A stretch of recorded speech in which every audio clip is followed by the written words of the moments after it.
All right, we got another episode of the Getting Real podcast where we talk about RWAs and all things on chain. So, really excited to be joined by Bo here at Paxos.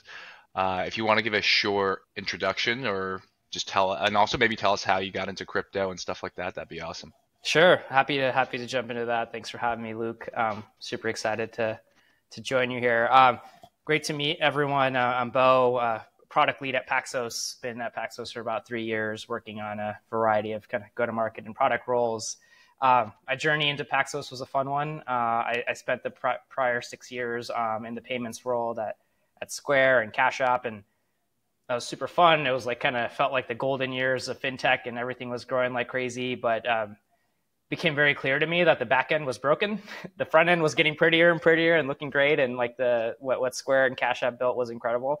But it was very clear that something was wrong on the back end of the system, and came across Paxos, whose whole mission is to kind of open up the financial system to everyone and build this better back end, if you will. Yeah, no, that's for sure. That's really cool. I feel like the payments background is perfect, right? Like it's been such a more encompassing part. Like I think we always had this dream of like how crypto would solve payments and it's like pretty low hanging fruit, but now I feel like it's just picking up like a lot of steam and there's all these different products coming to market. So Totally.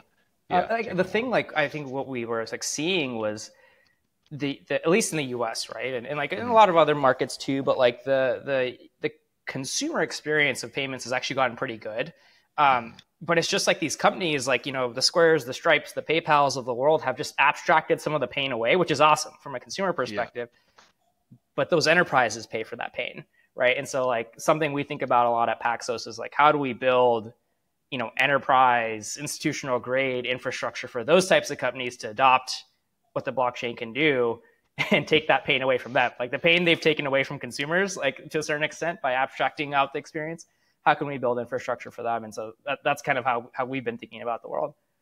Right. That makes a lot of sense. I feel like thinking about that sort of like focusing on the user aspect is really important when you're thinking about how to like build in crypto generally. But kind of leads me off to the next thing. Like, tell me a little bit about like what would you say like the mission is at Paxos? What are you guys trying to solve for? And yeah, what's it like being Yeah, there? totally. Um, we kind of like think about maybe our vision and mission as like two compatible things. The vision really is like open the world's financial system to everyone, right?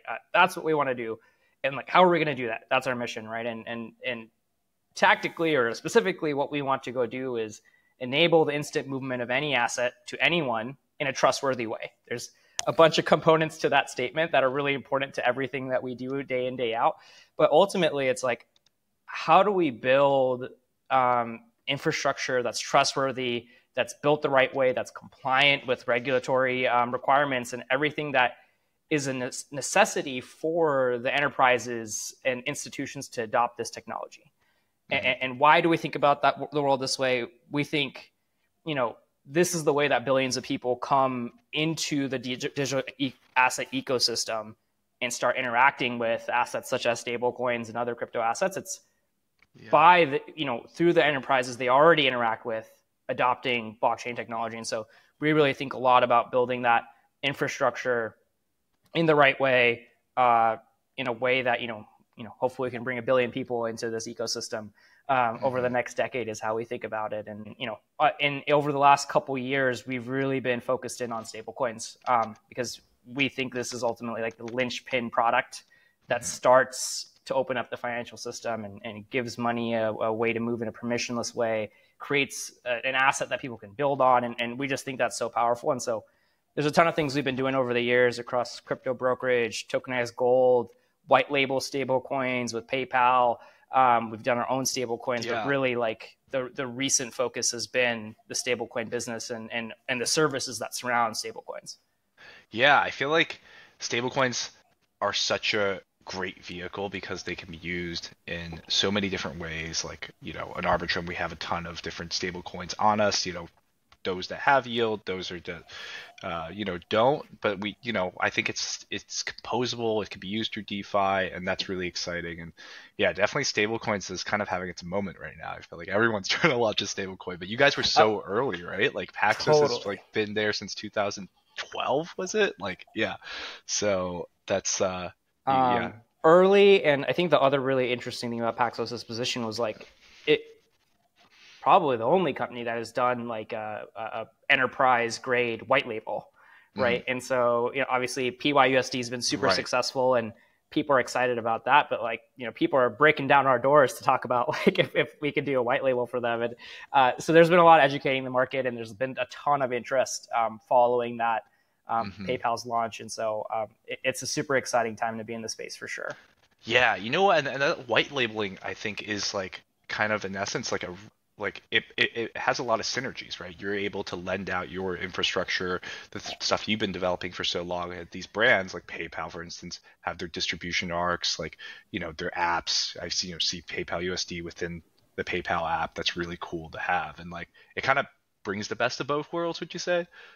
Totally. I think that's totally it. And it's like, it allows us to work on our strengths, and it allows PayPal to flex their strengths, or the white label partner to flex their strengths, right? They have the distribution, they have the customer relationship. But what we've built over the years is like a really robust regulatory compliant issuance platform, right? And that's really hard to do. It really, like, anyone takes a look at it under the hood and they're like, I don't want to do that, right? Like, and we've done the hard work of making it so that partners like PayPal can come in and leverage our platform. And that's, you know, that's, to your point, that's like a decade of really hard work by the team, both on a technology perspective, but also from a regulatory perspective, right? Everything that's been done from a regulatory compliance standpoint is a ton of hard work and takes time, honestly. Yeah, no, regulation, you know, I respect you guys a lot for doing that and leading the charge. I think that's super important. I know you guys are governed within, like, some of the products are governed within New York State, which is obviously a very regulated place to be in. So that's very cool to see. Yeah, and I think, like, kind of going to plug to like the building approach, also a very similar approach in house here. Like Arbitrum has designed, you know, Arbitrum 1, but then of course we have the Orbit stack, and people we're able to lend that to allow people to build in the manner so which they choose, right? We have the brands like that have been working on it, like 𝗗𝗚𝗦𝗖𝗟𝗓, and also Azuki, and all these different places that are tapping into that, but lending to our infrastructure in that way. You know, I think that was such an brilliant move by you guys. There's so many people that are trying to build in the ecosystem, and the fact that you guys have kind of lent some of your learnings and your stack to them to like accelerate them is just kind of awesome to see, because ultimately that accelerates not only your ecosystem, but the broader ecosystem, right? Like if we make it easier for people to build in the space, people will build.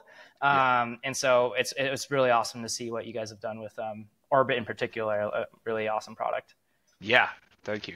Those kinds of words, appreciate that. Yeah, I think it's the right approach. It's just like, let people do what they do best. What we do best is the infra piece, and we, you know, building up a roll up. We've done that for so long, and you know, they can focus on their go to market and all that. Okay, totally cool. I want to move on. You know, we kind of big announcement the other day, our partnership, the launch of USDL. I'm super excited for that. Could you maybe share a little bit about what USDL is?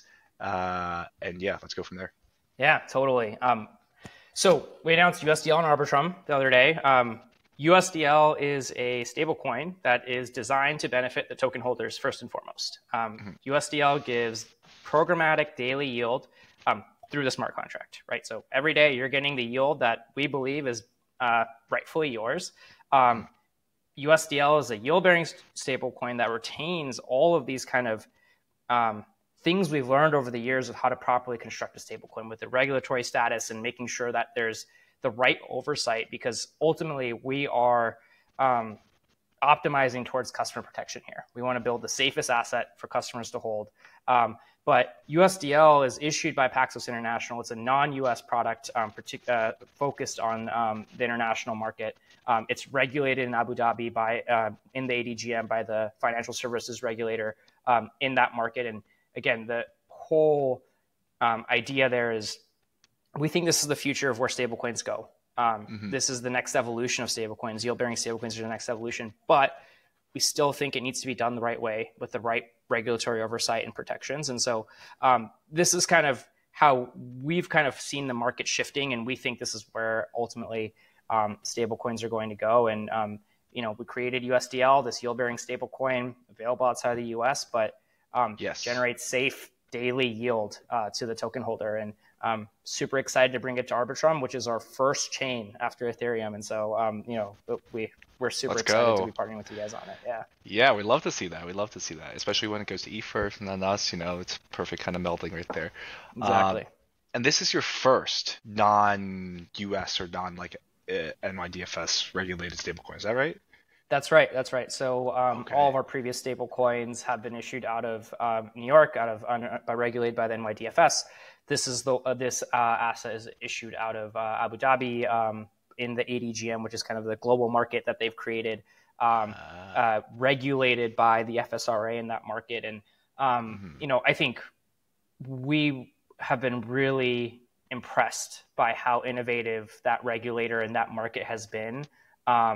Sometimes, you think of regulators and you think of them as, people that aren't going to be up to speed on the latest technologies, or you have to spend a lot of time educating them. But they've been awesome partners to us, the FSRA, and it was really incredible how quickly they were open to learning about what we wanted to do, because really it's like a novel product and a novel concept. And so they've been awesome partners, and it's been a part of our strategy to continue to expand our global footprint. Obviously, we have New York. Now we have the UAE. We also have earned our license in Singapore from the MAS, and so continue to build that global. Speaking of forward-looking regulators, them too, right? Totally, exactly. And they've been awesome to work with as well. And so we continue to operate a part of the team out of New York, but now we're also we've got a large amount of the team in Singapore, building out the team in Abu Dhabi, and really kind of building that global footprint, which we're super excited about. That's super cool. I think it's really pleasant seeing how much interest there is, and seeing some of these regulators execute on these. I don't know, MSS has a number of pilots, working with the UAE and all the the FSRA there. That's incredible. What was that process like? How did you guys choose? You mentioned they were forward looking. How did you decide to go launch there? And what was any learning experiences from that?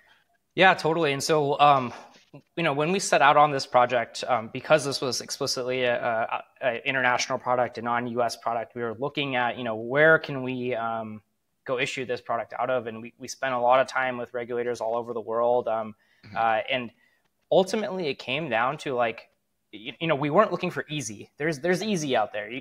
There's places you can go and issue whatever you want, and we weren't looking for easy. We were looking for a clear framework that we believed did have the consumer interest in mind and protections in mind, but also a regulator that was open to a conversation and open to understanding how we thought about the business, open to being a partner that could think about how the industry is evolving, and someone that we can go to and share our learnings and share what we're seeing, and kind of form a true partnership. And the FSRA in Abu Dhabi, kind of checked all those boxes. They had a really strong framework about how they thought about stablecoin-like assets. Okay. Yeah, no, that's awesome.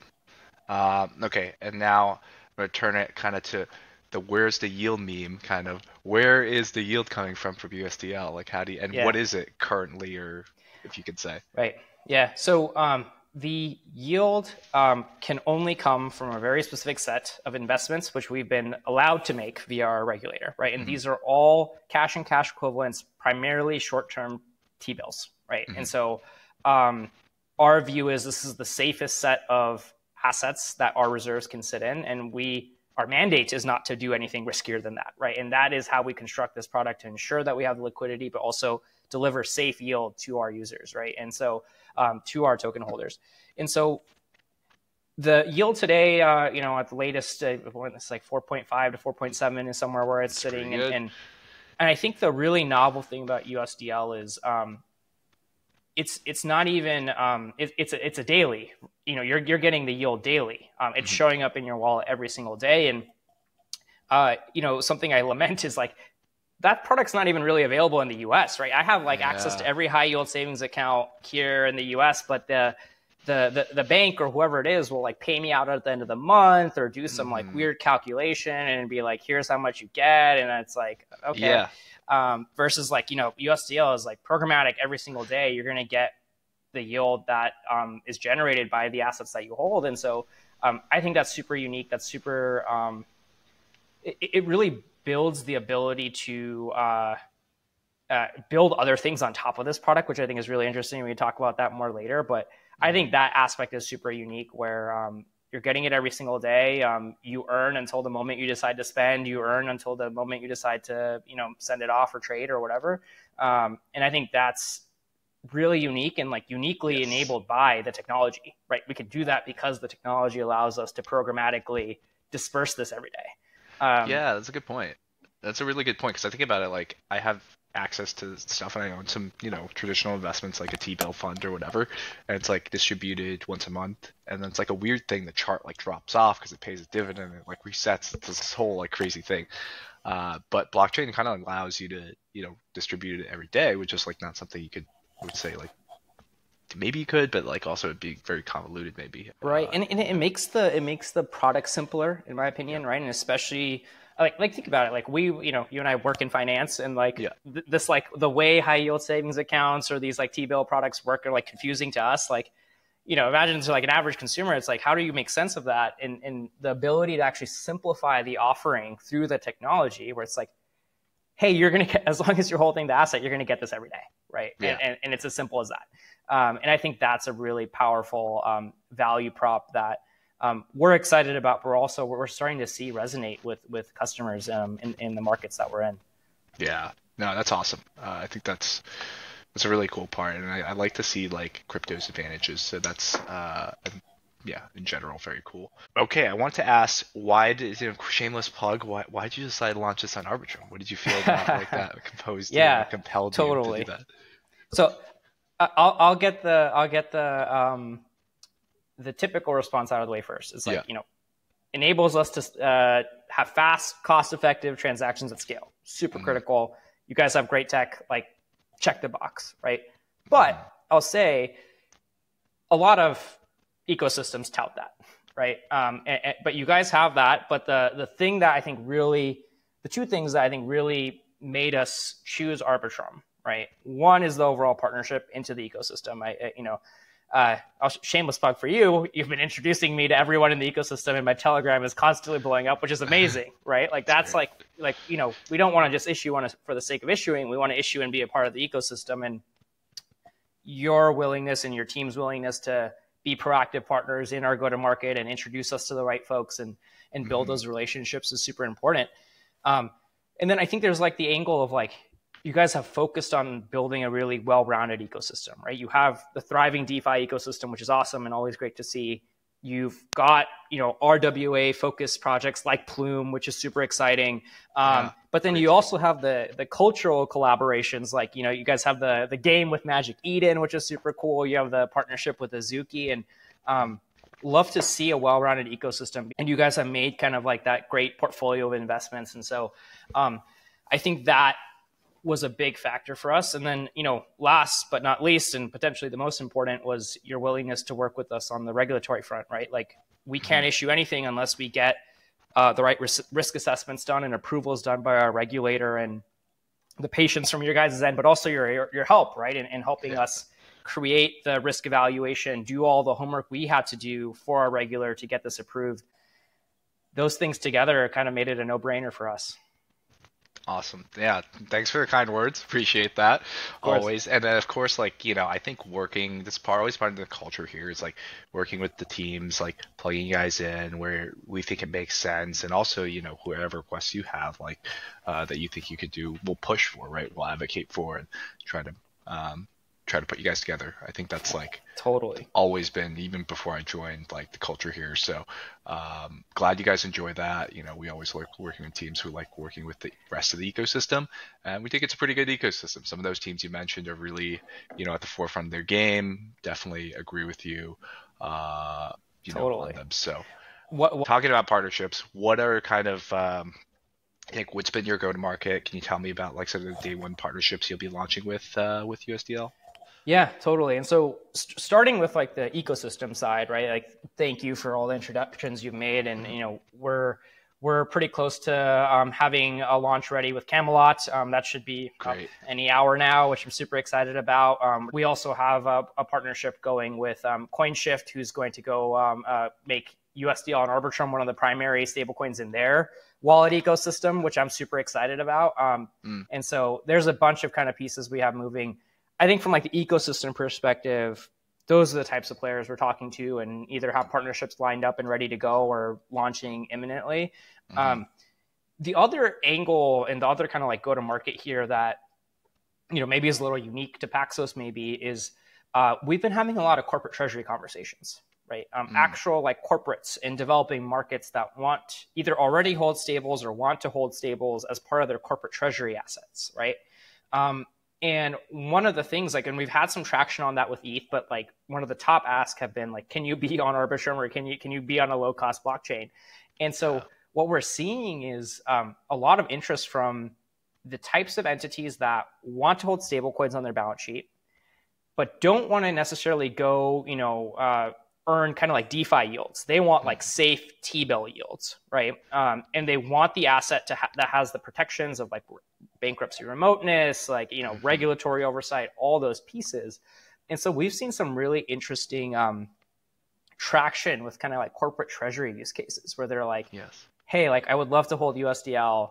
And if it's on, if it's on a chain like Arbitrum, amazing, because then I can trust that, like, hey, if I want to sit in USDL for a week and then switch into something else to go do whatever else I need to do, I can do it quickly and easily and, for low fees, right? And so that's been a super interesting use case. And the last one I'll share that I'm personally really excited about is some of these other kind of like fintech type players in developing markets that are building essentially like a high yield savings account product where they issue a debit card on top of a self-custodial wallet that holds USDL.